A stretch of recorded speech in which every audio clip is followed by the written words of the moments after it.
अस्सलाम वालेकुम, आप देख रहे हैं प्रोग्राम डिबेट न्यूज़ एनालिसिस और मैं हूं आपके साथ मुनीज़ मोइन। नाजरीन, निगरान वज़ीर आज़म पाकिस्तान ये कहते हैं कि इंतखाबात के लिए किसी हतमी तारीख का ऐलान नहीं कर सकते, जबकि पाकिस्तान बार काउंसिल ने सदर मुमलिकत से इंतखाबात की तारीख का मुतालबा कर दिया और 9 तारीख को हड़ताल की कॉल भी दे दी है। एक और बात है जिस पर आज हम बात करेंगे कि पिछली हुकूमत में जो इत्तेहादी थे वो आज सियासी हरीफ बनकर सामने आ रहे हैं। पाकिस्तान पीपल्स पार्टी और पाकिस्तान मुस्लिम लीग नून में क्या इख्तलाफात हैं, क्या वजूहात हैं, इस पर बात करेंगे। एक दूसरे को बहरान का जिम्मेदार करार दे रहे हैं। ऐसे में एक रिपोर्ट आज सामने आई है, वो पंजाब हुकूमत की रिपोर्ट है जिसमें यह इंकशाफ किया गया है कि चीनी महंगी होने की वजह लाहौर हाई कोर्ट के स्टे ऑर्डर्स हैं। इन तमाम मामलात पर बात करेंगे। पैनल में मेरे साथ नवीद चौधरी साहब, पीजे मीर सर और जावेद इकबाल साहब मौजूद हैं। तो गुफ्तगू का आगाज मैं करती हूँ पीजे मीर सर आपसे। आप मुझे ये बताएं कि इंतखाबात से मुतल्लिक कोई भी हतमी टाइम फ्रेम क्यों नहीं मुतय्यन किया जा रहा?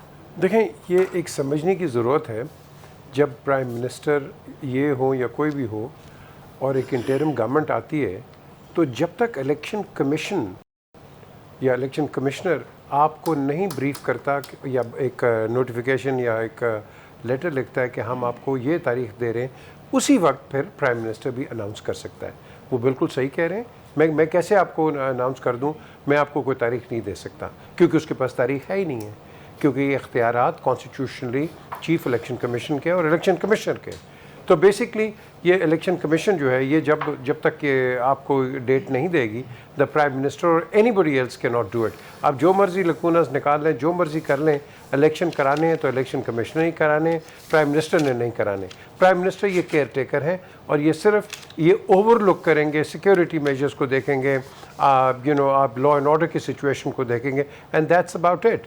लेकिन अब वो एक ऐसा, ये आपने भी किया, सारे यही करें, हाँ जी वो डेट क्यों नहीं दे रहे? और भाई वो नहीं दे सकते डेट, किसी सूरत में नहीं दे सकते, बिकॉज उनके पास पावर्स ही नहीं है कोई। So basically this is what it is. लेकिन अब उन्होंने जैसे बाकी एक फॉरेन मीडिया को भी कहा है कि ये लेवल प्लेइंग फील्ड होगी। उन्होंने जो उनका डोमेन है कि लेवल प्लेइंग फील्ड होगी, पीटीआई की होगी, लेकिन जिस पार्टी ने ये किया हुआ है वो 9 मई की रेफरेंस दे रहे हैं, तो फिर उनके लिए प्रॉब्लम्स आएंगी। सो एक तरीके से लेवल प्लेइंग फील्ड, दूसरी तरीके से इनडायरेक्टली उन्होंने कहा है कि they will be dealt according with the law. अब एक और जो चीज़ आती है, फिर उन्होंने एक और चीज़ बड़ी क्लियर की, जो मुझे नहीं समझ आई क्यों उनको क्लियर करने की ज़रूरत है, कि हमारी केयर टेकर की और आर्मी की बड़ी कॉर्डियल रिलेशंस है। और भाई आपको क्या कहने की ज़रूरत है? आर्मी आपकी है, आप आर्मी के हैं, and at the end of the day आप क्यों बार बार फौज को उसके अंदर लेके आते हैं? आपको कोई ये बात बनती नहीं है, ऑप्टिक्स बनते ही नहीं है कि आप फौज को कहें जी हमारे बड़े जो रिलेशन है। फौज ने आपका क्या कर लिया है? फौज ने आपको कुछ कहा है? उन्होंने आपको डिक्टेशन दी है? क्योंकि जो परसेप्शन सोशल मीडिया में आ रहा है कि ये फौज करवा रही है, तो आप अपने आप को जस्टिफाई क्यों कर रहे हैं? छोड़ें, आप सोशल मीडिया जो कहता है उसको कहने दें, आप इन चक्रों में ना पड़े, क्योंकि leave the army out of it and you do what you have to do it. अब फिर साथ उन्होंने एक और भी एक कह दिया, अफगान तालिबान पे भी उन्होंने बात कर दी कि हाँ जी ये बड़ा कर रहे हैं और हम तो चाहते थे कि सब कुछ ठीक होगा। सो ओवरऑल उन्होंने एक पिक्चर दे दी है कि भाई हमारा काम ये है, लेकिन जो आपने बड़ा इंपॉर्टेंट सवाल किया है कि ये क्यों नहीं दे रहे, वो ये दे नहीं सकते। ठीक है नवीद चौधरी साहब, आप इस पर क्या कहेंगे? देखिए, बुनियादी बात जो इस वक्त है वो सिर्फ ये चीज़ ज़ेरे गौर है कि जब सेंसस की मंजूरी दी जा चुकी है एक आइनी इदारे की जानिब से, तो उसके बाद इलेक्शन हमने जनवरी फरवरी तक लेके जाने हैं या 90 दिन में कराने हैं। इस वक्त की जो सूरत हाल है उसमें सारे स्टेक होल्डर्स जो हैं कमोबेश वो ये कह रहे हैं कि बेशक 90 दिन में करा लें। पाकिस्तान बार की जानिब से भी जो ताज़ा स्टेटमेंट आई है आज जो आई है, उसमें 90 दिन का कहा गया है। इससे पहले भी इन्होंने जो मुतालबा किया था उसमें 90 दिन का ही कहा था। अब इलेक्शन कमीशन ऑफ पाकिस्तान के हवाले से ये इतला तो मौजूद हैं कि वो जल्द तारीख अनाउंस कर देंगे। आपके इल्म में है कि पहले उन्होंने कहा था कि सेंसस का जो मामला है जिसमें शिकायत को निपटाने का अमल भी शामिल है, वही ज़रूरी होता है ना जब एतराज़ात आ जाए, तो उसको हम 14 दिसंबर तक लेके जाएंगे। फिर वो उन्होंने अपनी जो डेट थी वो उसको रिड्यूस करके वो ले आए 30 नवंबर तक।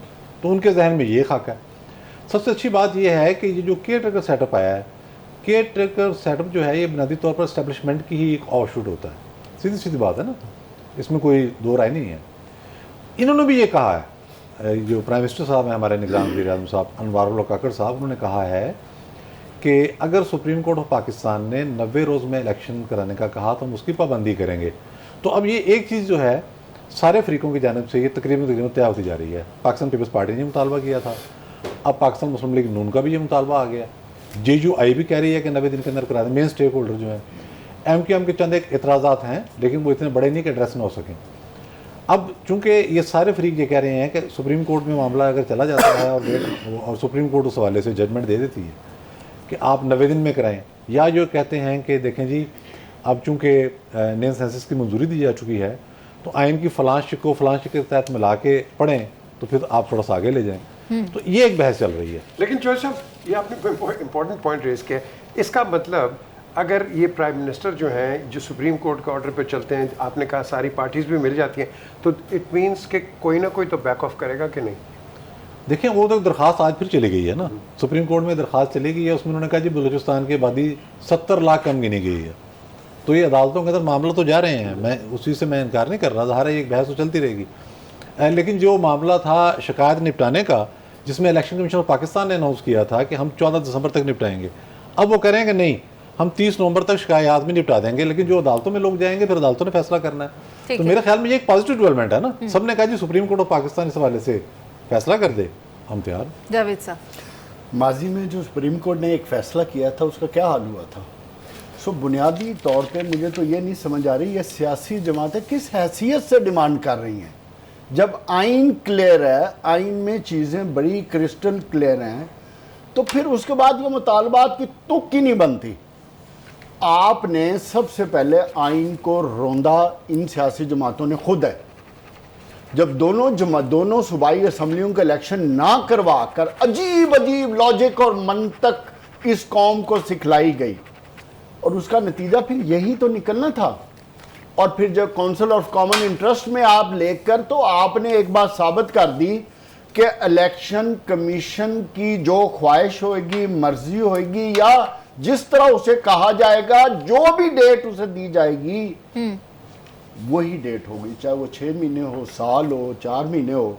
अभी इधर सुप्रीम कोर्ट की बात हो रही थी, जब दरखास्तें जाएंगी डिलिमिटेशन पर, जब बहुत ज़्यादा सवालात उठेंगे, जिस तरह बलूचिस्तान उठा रहा है, कल को कराची वाले जिनकी आबादी आपने यूं करके 1 करोड़ 40 से 1 करोड़ 90 कर दी, और वो कहते 3 करोड़ हमारी आबादी है, तो जब ये मामलात जाएंगे तो फिर इलेक्शन की डेट तो भूल जाएं। क्योंकि पाकिस्तान का चलना ख्वाहिशात पे है, आइन के तहत नहीं है। हमें एक बात तय कर लेनी चाहिए, अगर आइन के तहत होता तो आज कितना हम मतलब ये फैसला नहीं कर पा रहे कि इलेक्शन कमीशन ने डेट देनी है या सदर ने। जिस मुल्क का ये हाल हो उधर आप ये रखेंगे। और उससे भी बढ़ के आपको एक बड़ी लॉजिकल बात समझ लेनी चाहिए कि आर्मी चीफ ने और आर्मी ने फ्रंट से लीड करने का जो फैसला किया है, और पिछले 3-4 दिनों में सब्सिक्वेंट मीटिंग्स हो रही हैं, और उन मीटिंग्स की जो गुफ्तगू बाहर आ रही है, पाकिस्तान में इन्वेस्टमेंट से लेके करप्शन के खात्मे तक, टैक्स नेट को बढ़ाने से लेकर IT इंडस्ट्री, एग्रीकल्चर उसको फ़रोग देने तक, फैसिलिटेशन काउंसिल का क्याम, ये सब पिछली जमहूरी हुकूमत करके गई है ना। ये सारे फैसले अब उस तनाज़र में देखो तो इलेक्शन, और जिस तरह कहा गया है कि पॉलिटिकल पार्टीज में बहुत से लोग करप्ट है, जिसकी वजह से पाकिस्तान इस नहज पे पहुंचा है। और आर्मी ने क्यों फ्रंट से लीड किया? इसलिए कि 2008 से लेके 2023 की पाकिस्तान की पॉलिटिकल हिस्ट्री उठा लो, इन्होंने मईशत और करप्शन के साथ अपनी सियासत को चलाया। सियासी जमातों में वो जान ही नहीं है। अच्छा। एक लंदन में बैठ कर डिमांड कर रहा है, दूसरा दुबई, और तीसरा अटक जेल में बैठा हुआ है। सियासी जमातों के पल्ले है क्या? ये तो आपस में इकट्ठे नहीं है, तो इन्होंने क्या ख्वाहिश करनी है डेट की या इलेक्शन की?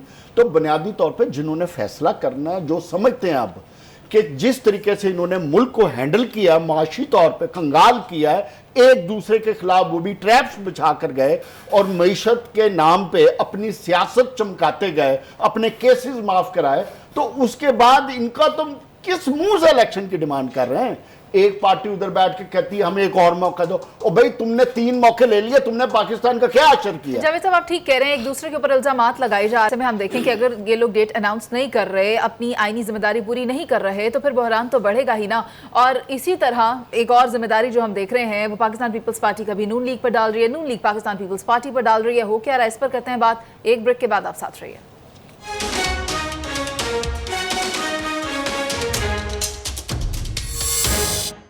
Welcome back. नून लीग और पीपल्स पार्टी में इख्तलाफात बढ़ रहे हैं। एक दूसरे को मुल्क में मौजूद बहरानों का जिम्मेदार भी ठहराया जा रहा है। मैं चाहती हूँ कि नवीद चौधरी साहब आपकी बताएं कि इसकी वजह क्या है, इख्तलाफात क्यों बढ़ रहे हैं? बड़ी ये एक इम्पोर्टेंट बात है और बड़ा अच्छा कि आपने ये टॉपिक भी सिलेक्ट किया।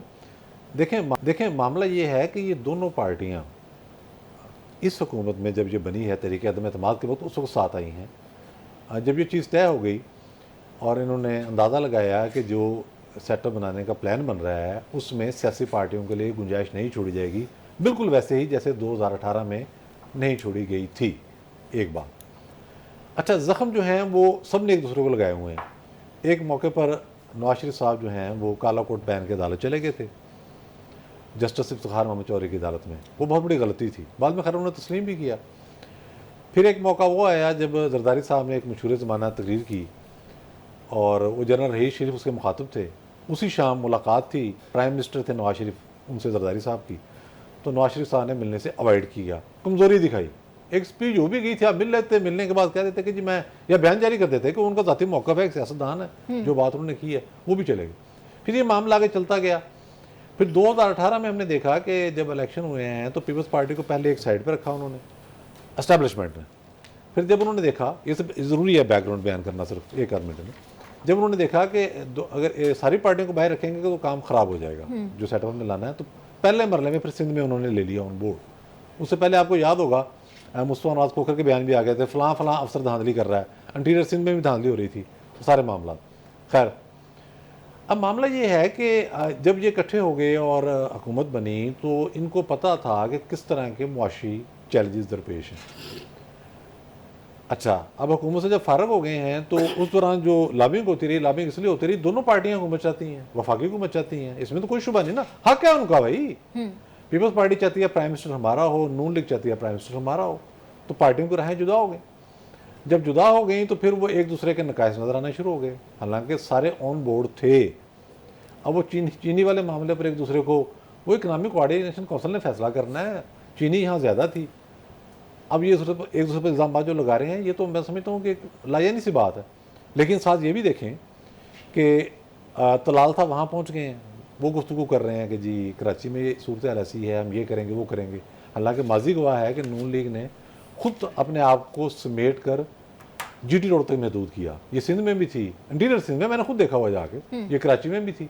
इन्होंने अपने वजीर जो हैं उनको मजबूर किया कि वो ना सिर्फ वजारत से इस्तीफा दें बल्कि पार्टी भी छोड़ें और पीपल्स पार्टी में शामिल हो जाएं। खैर, एक और बहस आ गई।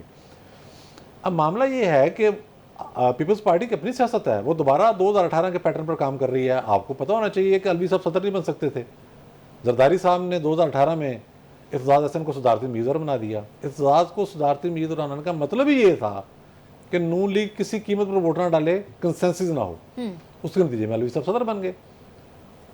अब मामला ये है कि आगे का जो उसमें जो कुछ लतीफ़ खोसा साहब करते फिर रहे हैं या इफ्तिज़ाज़ हसन साहब करते फिर रहे हैं, कल जो उन्होंने प्रेस कॉन्फ्रेंस फरमाई है, जाहिर है वो पार्टी की तर्जुमानी भी तो है ना एक हद तक।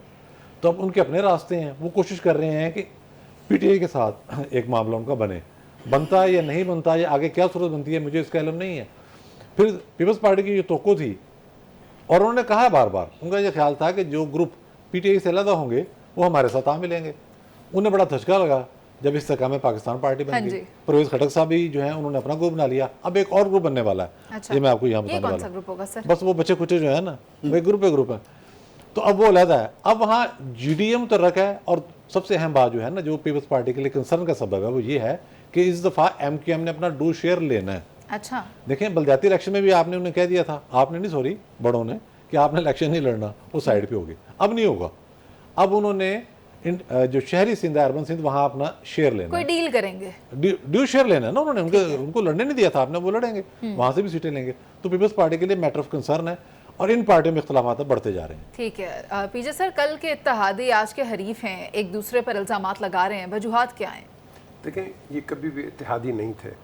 Number one, Peoples Party alliance का हिस्सा नहीं थी, वो एक आप कह लो एक पार्टनर पीडीएम के साथ इत्तेहाद था, पीपल्स पार्टी का नहीं, पीपल्स पार्टी का नहीं था सर। 13 जमाती इत्तेहाद में नहीं। Peoples Party was never part of PDM, never. नहीं थी, कहाँ जी? ये 2020 में निकल गए थे। नहीं, तो अच्छा, वो भी बड़ा गिला है।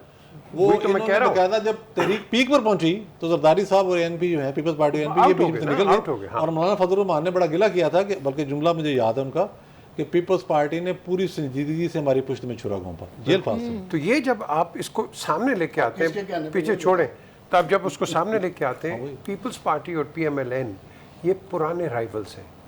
इन दोनों ने पाकिस्तान में हुकूमत की हुई है, दोनों दो मेजर पॉलिटिकल पार्टीज। अब इनकी जो राइवलरी है वो बहुत तकड़ी राइवलरी है और इसमें कोई बुरी बात नहीं है। और जब ये कोलिशन गवर्नमेंट भी बनी थी, मैं तो नवाज शरीफ के साथ वापस आया था कि जब वो उतरे एयरपोर्ट पे, उन्होंने टेलीविज़न पे जाके अनाउंस कर दिया कि हम पीपल्स पार्टी से निकल रहे हैं।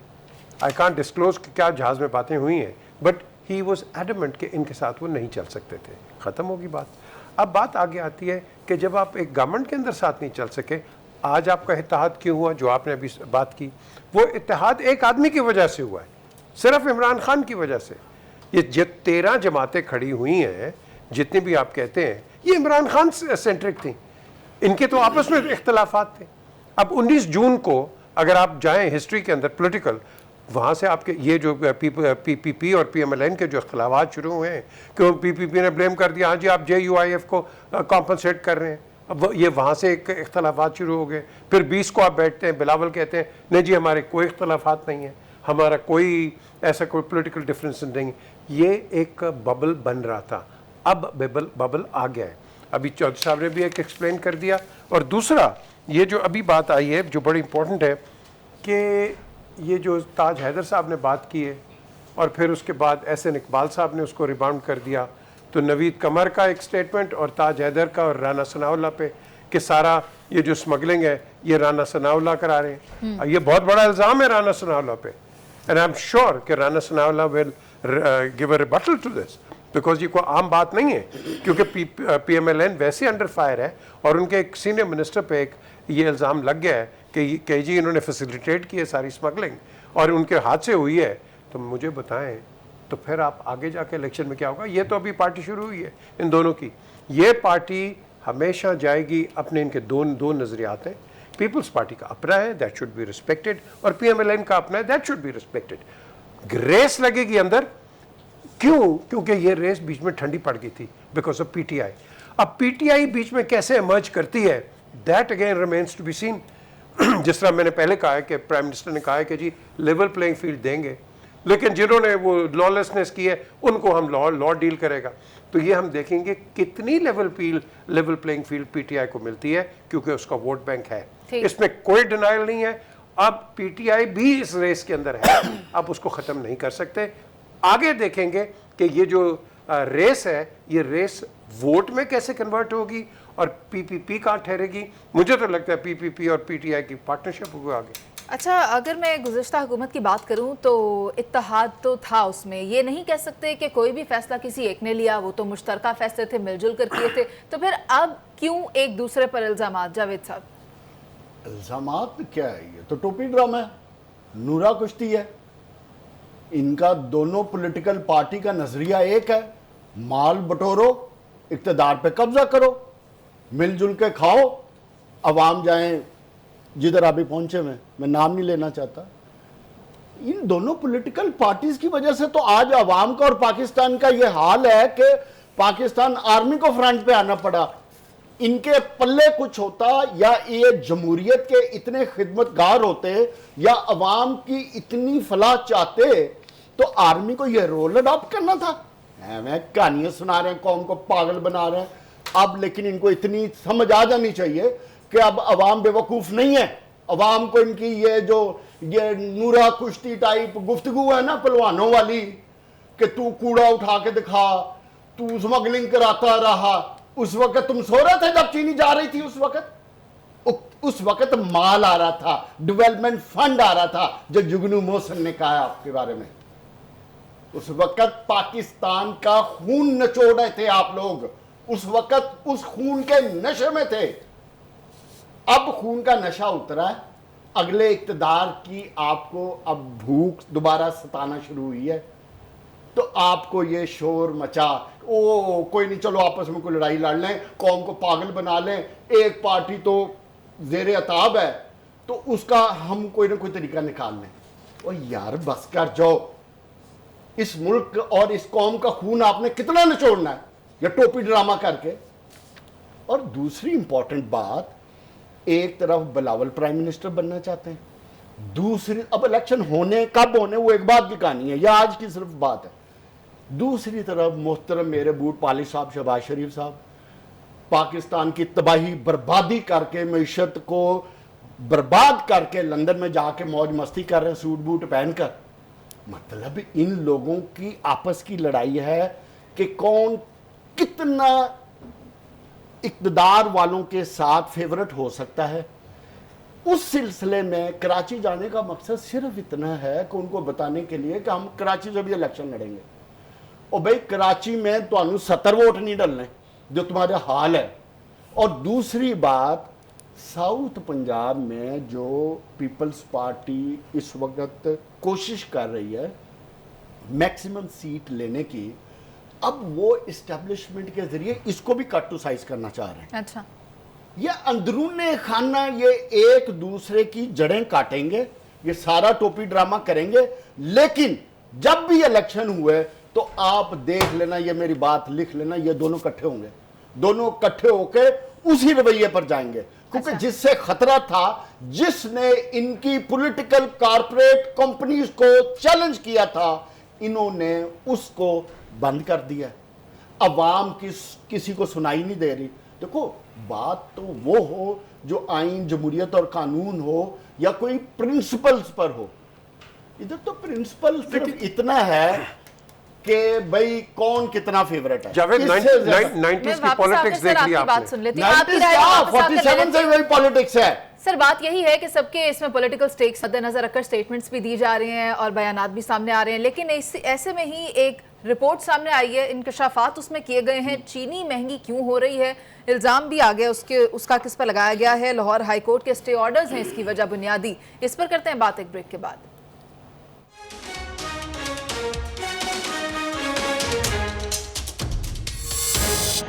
Welcome back. चीनी की कीमतों में इजाफे पर पंजाब की निगरान हुकूमत ने रिपोर्ट तैयार कर ली है और इजाफे की वजह लाहौर हाई कोर्ट का हुक्म इम्तना करार दिया गया है। जावेद साहब, आप क्या कहते हैं? वजह तो सामने आ गई, लेकिन अब क्या करना है? अब वक्त गुजर गया, अवाम के साथ जो होना था वो हो गया। अब रिपोर्ट आए, कमीशन बनाए, लोग पकड़े जाएं ना जाएं, क्या फ़र्क पड़ता है? 200 क्रॉस कर गया। जो कार्टल्स थे उन्होंने पैसा कमाना था वो कमा लिया। और इसमें जो रिपोर्ट सामने आई है उसमें तो मैं समझता हूँ कि हमारी ऑनरेबल कोर्ट्स भी उतनी ही जवाब दें अवाम को कि ऐसे क्यों स्टे ऑर्डर दिए जाते हैं जिससे कार्टल्स फायदा उठाते हैं। पिछले कई दहाइयों से एक सिस्टम पाकिस्तान में, पंजाब में चल रहा था। कैन कमिश्नर्स इन कार्टल्स को कंट्रोल करता था, कहीं 2, 4, 5% प्लस माइनस हो जाता था। इसमें जो ग्रोअर्स की पेमेंट के हवाले से और शुगर की सेल के हवाले से प्राइसेस तय की जाती थी। शुगर मिल्स वाले कैन कमिश्नर के साथ बैठकर तमाम चीज़ों को तय करते थे ताकि अवाम पे कम से कम बोझ पड़े। कुछ उनकी मानी जाती थी, कुछ अवाम की मानी जाती थी। लेकिन बदकिस्मती ये है कि उस स्टे ऑर्डर की आड़ में मादर पिदर आज़ाद हो गए और जो फिर हशर हुआ इस कौम का, देखो अवाम तो मर गई ना। देखो मुनीज़, अब जो मर्जी रिपोर्ट आ जाए, कमीशन आ जाए, स्टे ऑर्डर वापस आ जाए, क्रैकडाउन हो जाए, चीनी वापस आ जाए, जिन लोगों ने पैसा कमाना था वो तो कमा लिया ना। जिस गरीब आदमी की तबाही होनी थी वो तो हो गई। वो कैसे रिवर्स होगी? वो ऐसे ही है जैसे माजी में चौधरी साहब वो ऑयल के क्राइसिस आए थे इमरान खान के दौर में, 90 अरब रुपया कौम का खाया गया, कमीशन बना, क्या बना उसके बाद? चीनी के क्राइसिस आए, चीनी चोर, आटा चोर। इस दौर में अब वो जो चीनी चोर, आटा चोर वाले थे, अब उनसे पूछो ना, वो राणा सनाउल्लाह का नाम लेता, कोई उसका नाम लेता। भाई जब तुम इक़्तिदार में थे तब क्या कर रहे थे? अच्छा। नारे लगाना आसान है, लेकिन ये तमाम के तमाम लोग कार्टल्स की, जिस तरह मैंने जमहूरियत की कल तारीफ की थी, कार्टल्स की हुकूमत होती है और कार्टल्स के जरिए होती है और कार्टल्स ही चलाते हैं, तो उसमें बेनिफिशियरी ये तीनों सिर्फ पैसे की बुनियाद पर होते हैं। इनको अवाम से इस हद तक डिस्कनेक्शन है कि उनको कोई फ़र्क नहीं पड़ता कि अवाम की तबाही हो रही है या नहीं हो रही। और अगर इस मुल्क में गवर्नेंस और इन चीज़ों और जमहूरियत और आइन और कानून की पासदारी होती तो यकीन करो कि पाकिस्तान आज दुनिया में कहीं होता। आज हमारे से इंडिया और बांग्लादेश आगे क्यों चले गए? इसलिए कि हमारे इधर कोई आइन कानून और कोई पॉलिसी नहीं है, स्टेबिलिटी नहीं है, इकोनॉमिक रिफॉर्म्स नहीं हो रही, जिसकी वजह से हमारी पर कैपिटल इनकम दिन ब दिन कम हो रही है। इंडिया $2200 पे चला गया, बांग्लादेश $1800 पे चला गया और आज हम सिर्फ $1535 पे। क्यों? क्या हमारे कोई पूछ कुछ नहीं है ना, निज़ाम नहीं है, कोई चेक एंड बैलेंस नहीं है, कोई कमेटियां नहीं है जो इस तरह के लोगों को पकड़ती हों। इनको बहाने चाहिए, बहाने इधर पाकिस्तान में मिल जाते हैं। नवीद चौधरी साहब, क्या ये हुक्म इम्तना वापस होगा? बिल्कुल होगा, बल्कि जैसा खिलाफ कार्रवाई भी होगी। क्या फायदा पहली होगा? दफा ऐसे हुआ है कि एक नाम सामने फायदा इसका ये हुआ कि जो बात हम कहते रहे हैं, लोग मानते नहीं थे कि 2018 में एस्टेब्लिशमेंट ने कार्टल्स की हुकूमत का तजर्बा किया और करप्शन वहां गई कि 117 पर इंडेक्स जो था वो 140 पर आ गया पाकिस्तान का। डीसी और डीपीओ भी करप्शन से लगे। गंदम स्कैंडल उस वक्त भी हुआ, चीनी स्कैंडल उस वक्त भी हुआ। सिविल हुकूमत वहां क्या करेगी? स्मगलिंग अगर हो रही है, सिविल हुकूमत ने क्या करना है? आप जरा जजों की सूरत देखें कि इन्हीं जज साहब के पास हर केस आ रहा है शुगर मिल एसोसिएशन का। भाई आपको बहुत बड़े एक्सपर्ट है शुगर मिल्स के, कोई पीएचडी कर रखी है आपने, कोई आप मिशन को जानते हैं, क्यों आ रहा है? और शुगर मिल को छोटा माफी है। इससे तो ये तो सारा केस स्टैब्लिश हो रहा है हमारा कि ये जो काम हो रहा था, ये जो कुछ कर रहे थे, हमारी एस्टेब्लिशमेंट कर रही थी, बल्कि ये नदीम बाबर आ रहा दिहाड़ी लगाई वो गया, जुल्फी बुखारी आया दिहाड़ी लगाई वो गया, गंदम की, चीनी की, ऑयल की, हर चीज की दिहाड़ियां। नहीं, शहजाद और अकबर दूसरों को ने काम नहीं करने दे रहे। चौधरी साहब, और शहजाद अकबर ने एक मिनट चीनी में बहुत दिहाड़ी लगाई है। छोड़े जी, बात यह है कि ये जज मुलव्वस है। हाँ ये जी। चीफ जस्टिस बैठ के हाईलाइट कर रहा था, इसको नजर नहीं आ रहा था मुल्क में क्या हो रहा है? आप कह रहे हैं जी वो स्पीड फैसला देंगे। फैसला स्पीड क्या देना है भाई? पहले आप पीटीआई के हक में थे, बाद में आपने ट्राई की कि पीडीएम के हुकूमत चल पाए, मुल्क का बेड़ा गर्क करने में अदलिया नंबर 1। उसके बाद एस्टेब्लिशमेंट का रोल है। अब देखिए एस्टेब्लिशमेंट ने जरा सा रुख बदला है। हाफिज साहब ने एक पांव मारा है, डॉलर नीचे 9 रुपए आ गया। कौन खा रहा है? सियासतदानों को तो काम ही नहीं करने देते। सियासी हुकूमत आती है तो मुकदमात बना देते हैं जाली, और उसके बाद एक रेस शुरू हो जाती है, वो भी बेवकूफ़ हैं, एक दूसरे के गले पड़ जाते हैं। मामला ये है कि इस रिपोर्ट से बड़ी चीज़ें क्लियर हो गई। मैंने कल प्रोग्राम में अर्ज़ किया था कि इस मामले को आप इस तरह ना देखा करें खाली कि जी चीनी महंगी हो गई है। चीनी महंगी हुई तो कुछ वजूहात है, किस तरीके के साथ स्टे हैं, स्टे पर स्टे हैं, वो 2 रुकनी बेंच है। जज साहब का नाम भी आ गया। अच्छा, इन जज साहब के मुताल्लिक मैं एक और बात पता चलूँ आपको। कल जनाब ने ऑर्डर दिया है कि एडिशनल डायरेक्टर जनरल पीएचए को हटा दिया जाए। भाई आप चीफ मिनिस्टर बन जाओ, एक ऊपर एक बना देते हैं आपको, उतना ही बड़ा चीफ मिनिस्टर हाउस, वहां बैठ जाएं। अगर चीफ मिनिस्टर के अख्तियारात भी आपने इस्तेमाल कर, ये कैसे जज हैं भाई? आइन में लिखा हुआ है एग्जीक्यूटिव की अपनी ताकत है, पार्लियामेंट की अपनी ताकत है, जुडिशरी ने अपना काम करना है। हर काम में आप घुसे हुए हैं, हर चीज में। अच्छा, रिमांड पर बंदा है, उसकी जमानत ले रहे हैं, फिर कहते हैं ऑर्डर नहीं माना जा रहा है जी, अदालतों में बैठकर रो रहे होते हैं। भाई रिमांड में जमानत कैसे होगी? नैब की कस्टडी में बंदा है, डीबी बैठा नहीं है, वो जमानत दे रहा है।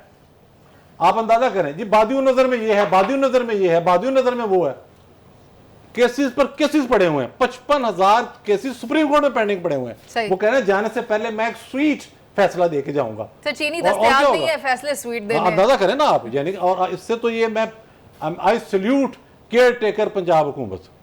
बिल्कुल इस वजह से नहीं कि मैं इस चैनल में काम करता हूँ या सीएम। बात यह है कि उन्होंने एक रिपोर्ट ओपन कर दी, उन्होंने बताया कि किस तरीके के साथ ये खिलवाड़ कर रहे हैं मुल्क के साथ, और ये खिलवाड़ करने वाले लोग हैं। इन जैसे लोगों को आप काबू करें, चाहे वो जुडिशरी में हो, चाहे एस्टेब्लिशमेंट में हो, चाहे पॉलिटिक्स में हो। देखिए मुल्क कैसे सीधा होता है। ठीक है, पीजे मीर सर, आपकी इस पर क्या राय है? देखिए, मेरी राय बिल्कुल सिंपल है। हम सारे जितनी भी बात करते हैं अपने फेलियर्स की बात करते हैं। हम बेसिकली डेवलप नहीं किए अपने आप को एज पीपल, हमने अपने आप को डेवलप नहीं किया है। क्योंकि आपने डायग्नोज करना है ना अपने आप को कि ये क्यों हो रहा है, ये जितनी भी हम बातें कर रहे हैं ये क्यों कर रहे हैं। ये इसलिए कर रहे हैं कि हम बिल्कुल नाकाम हो गए हैं हर चीज़ के अंदर। और हमने डेवलप किया है, किस पे किया है? विक्टिमाइजेशन पे, एक दूसरे के ख़िलाफ़ केसेस और एक दूसरे के ख़िलाफ़ चढ़ते पढ़ते बयानात और इधर ये, इस पर हमने बहुत डेवलप किया है, लेकिन एज ए नेशन हमने डेवलप नहीं किया। क्यों नहीं किया है? क्योंकि हर एक को शौक़ है कॉरिडोर्स और पार में आने का और अंदर रहने का, और जिस तरह वो जावेद ने बात की है, सबको पैसे कमाने का। गरीब पॉलिटिशियन मुझे बता दो पाकिस्तान में है कोई? अगर है तो प्लीज़ मुझे बता दें। हम यहाँ फॉल्ट, वो तो फिर भी खानदान सर, घर से अमीर पैसे जमात नहीं कहते हैं। इस्लामी ये यहाँ कहते तो हैं कि हम 4 भाई एक घर में रहते हैं, मगर हम मिलकर भी उस घर का बिजली का बिल अदा नहीं कर सकते। सिर्फ पॉलिटिशियन को ना क्या करें मीर साहब, यहाँ वो तो घर से बड़े बड़े जद्दी अमीर लोग आए हुए हैं, यहाँ तो अगलों ने पिज्जा चैने बना के, और अरबों में उनके 9 नंबर बच्चे अरबपति हैं अमेरिका में। देखिए जिसने बिजनेस और अच्छा पाकिस्तान की किया, इजाजत लेजिटिमेट किया है, उसको मैं नहीं। एक हाई कोर्ट के जज, लॉयर हाई कोर्ट के एक जज साहब का जो सफरी टिकट है ना अखराजात इरफान का 4 करोड़ रुपए है। सर पीछे सर चलें ठीक है, अगर है लिया करें। सियासतदान तो आप बड़े आराम से उठा के, हम भी कमजोर लोग हैं, सियासतदानों को पड़ जाते हैं। नहीं, एक जज का 4 करोड़ रुपए। सर उन्हें बात मुकम्मल करने दें। जब आप कहते हैं ना सियासतदानों को, ये क्या फेलियर मिलिट्री का है या सियासतदानों का है? किसका फेलियर है? कब्जा किसका है? ना कोई कब्जा नहीं। ना अगर हम डेमोक्रेसी की बात करते हैं, सियासतदान इसको रन करते हैं। आप वोट किसको देते हैं? वोट किसको देते हैं? आर्मी को या जजेस को देते हैं या जजों को देते हैं आप? तो जिनको हमने वोट देना, सवाल उन्हीं से करेंगे ना। फांसी लगते हैं ना, वो जलावतन होते हैं। नहीं तो प्राइम मिनिस्टर और लंदन वाले जो मैनिपुलेशन की अपॉइंटमेंट पे अभी जो डीजे से रिटायर हुआ है, उसका फार्म हाउस देखें, उसके पटवारी भाई ने क्या कदर मचाया हुआ करप्शन का। अच्छा ठीक है, तो जो जाती उमरा में फार्म हाउस है, उसका क्या करना है? साइकिल भी उनके पास, और 1600 इनके पास टूटी साइकिलें। पीजे सर, मैं सिर्फ यही कहूंगा, स्मगलिंग कौन कराता है? सियासतदान कराते हैं, मुझे ये बता दें। बिल्कुल कौन कराता है? स्मगलिंग को रोकना किसने है? सियासतदानों ने वहां डंडा लेके खड़े होते हैं, लेकिन सियासतदानों ने क्या करना? अपना नाम भूल खड़ा रख ले और वहां खड़े। एक सेकंड, सियासतदान पाकिस्तान में क्या करेंगे? अदालत ऑर्डर दे रही है कि बैनुल बंदी नहीं है। आपको इसी टाइप के बुलावा अदालतों को पकड़ के कर दो सियासतदान मारो, जिनके पास पावर है, प्यार है, वो आपका बहुत शुक्रिया। और आपका भी बहुत शुक्रिया। हालात में देखा ये जा रहा है कि हुक्म इम्तना को वापस करना होगा, नहीं अगर वापस किया गया तो मुल्क और सूबा मजीद बहरान का शिकार होगा। प्रोग्राम का वक्त खत्म हो गया, आपसे इजाजत, अल्लाह ने के मान।